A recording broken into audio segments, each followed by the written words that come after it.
twatanguye kwigisha abakozi bo mu nzu kuva mu 2002 niho ishyirahamwe ryemerewe imbere y'amategeko. Madame Goretti Kanyange est une Burundaise militante des droits de l'homme, de l'égalité et de la justice pour tous.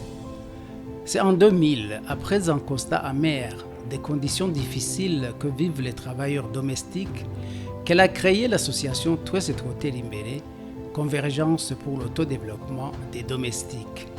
L'objectif principal était d'offrir à la jeunesse arrivant de l'intérieur du pays par l'exode rural à la recherche du travail les meilleures conditions de vie et d'insertion sociale pour un encadrement efficace et approprié. Les travailleurs domestiques viennent du fait qu'il y a de l'exode rural au Burundi. Les terres ne sont plus capables de produire pour toutes les familles. Elles sont devenues étroites, mais aussi stériles.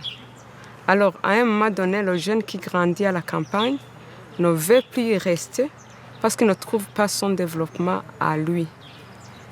Sur ce, il descend dans les centres urbains pour chercher le travail domestique. Les abus sont multiples, les salaires ne sont pas honorés comme convenu, parce que quelque part, il n'y a aucun contrat. Il y en a qui sont violés, il y en a qui sont brûlés, il y en a même qui sont tués. Et puis comme il n'y a pas ce code du travail qui peut leur permettre de plaider comme un travailleur, des fois ils sont ignorés et personne ne plaide pour eux. La réalité est que ces jeunes n'avaient aucune formation et étaient analphabètes.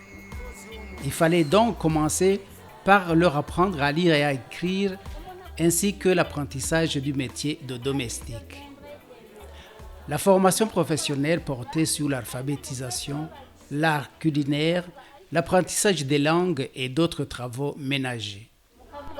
Moi, j'ai choisi les domestiques parce que je les voyais tous les jours chez moi, depuis que j'étais petite.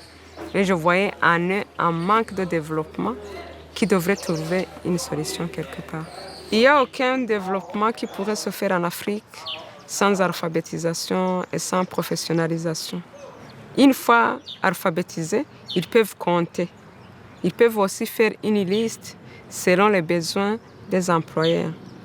Ils sont capables de justifier les montants que les employeurs donnent à ces domestiques. Ça, c'est un. 2, on leur donne les cours de langue pour que s'il y a un étranger, un expat qui est ici, il ne faut pas que le domestique rate sa chance. Il faut qu'il soit capable de communiquer avec ces étrangers. 3, il faut l'art culinaire pour que justement il soit professionnalisé dans le domaine des domestiques.